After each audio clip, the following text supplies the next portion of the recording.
Man, what is happening in my YouTube family? I'm sure everybody saw it's not breaking news, but as I've been telling everybody for the past few days, in the video I made yesterday, what was the title of the video? What was the title of the video?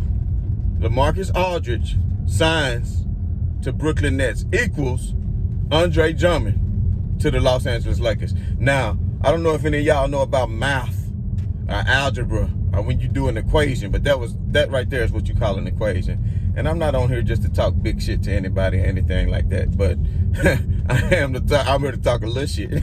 You know what I'm talking about, because what's going to happen is LeBron James is going to be healthy in a little bit. And I don't know if y'all remember them old 70s movies. It might have been an old 70s movie. It had a dude and he was a pimp named, he wasn't Slickback, it was Willie D. They called him Willie Dynamite. And he used to say sometimes, he'll say, you don't notice. You don't notice. Ouch. You don't notice. So basically, that's what LBJ is telling y'all. He putting the league on notice. And he just telling you, it's over with. It's finished. So for everybody who said somebody was worried, for everybody who thought somebody was hating, that's not what it was. That's not what it was. But what I'm trying to tell you is, if you understand basketball and you understand how business works, and you see the Lakers didn't make a move to get Kyle Lowry because they knew they were in the works, you think there weren't phone calls made? You don't think conversations was made and this stuff just magically happened like it happened and they knew today? You think LeBron ain't been on the phone with Big Dre and he ain't been out to LA and they done hit a couple of little spots and they talked about him and AD as a front court and LeBron James? And now you think Dennis Schroeder, who wants his $20 million a year, won't work something out once he get a taste of these playoffs? He might just settle for the 18, but if he want to test the free market, then guess what? LeBron James will move back over to point guard and we'll surround him with shooters, because with a front court like Andre Drummond and Anthony Davis, uh-oh! I just noticed something, y'all. That's AD times 2, baby. That's AD times 2, baby. So we talking about math and algebra. Let me tell y'all something. That's AD to the second power. So if y'all didn't know exponentially what that means, you understand what I'm saying? That's 2 ADs, Andre Drummond and Anthony Davis. So when you get that double AD on your monkey ass, then guess what's going to happen to you? It's over with. It's finished. So am I here to celebrate? Yes. Do you know why? Because I'm well aware of what Andre Drummond brings to the table. I am well aware of what he did while he was in Detroit as a 2-time All-Star. I'm well aware of what the Lakers lack, what they needed. And what did they lack? Did they really lack a point guard? Did they really need Kyle Lowry? Smooth brains? No. They needed a rim protector and somebody who can go out and get you extra possessions on the offensive and the defensive glass. And that's what they got in Big Dre. So much as I love you, Marc Gasol, which everybody gave Marc Gasol problems, we're going to relegate you to the bench, my guy. But guess what? Now the Lakers have a backup center in Marc Gasol who can play that role. Because he's a big body, he's still going to be able to stretch the floor when he come in at times when he's playing with LeBron James and others. And then you still kept Montrez. So as I was saying before, in the comments and on the previous videos, when I called all of this and I said Montrezl Harrell, great backup power forward to Anthony Davis, who is the power forward who doesn't like playing center, but will and can if need be, but that's not what he wants, and he's adamantly stated that, and we all know that. Y'all understand what I'm telling you? So now you have a center in Andre Drummond. You have a true backup center in Marc Gasol. You have a power forward in Anthony Davis. You have a true backup power forward in Montrezl Harrell.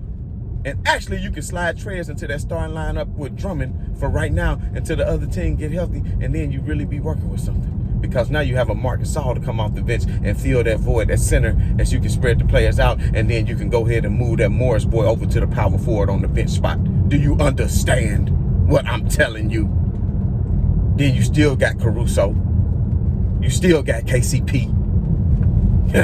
The boys gonna jail y'all. You understand what I'm saying? Y'all gonna be real mad.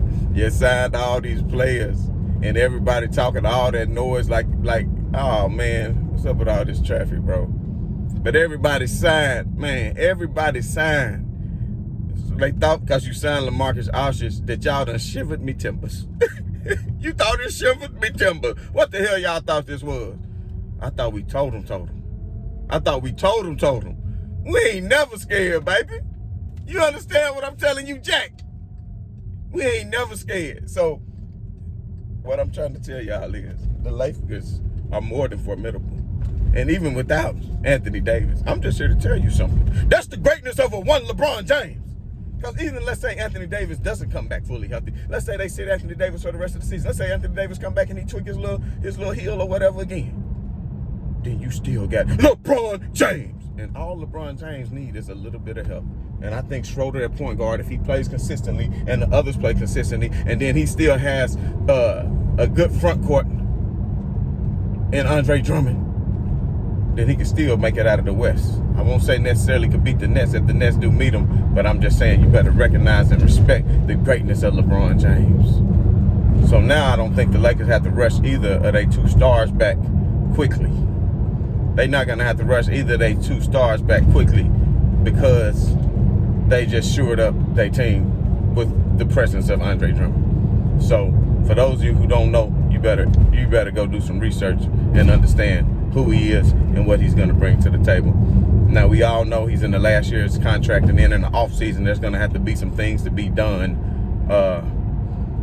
We would want to keep Schroeder, but it just depending on how much they're willing to pay Drummond next season. If they can retain his services for another year, it just all depends. And especially a lot will depend on how much Dennis Schroeder is willing to take. And if he tests himself on the open market, somebody might want to pay him more.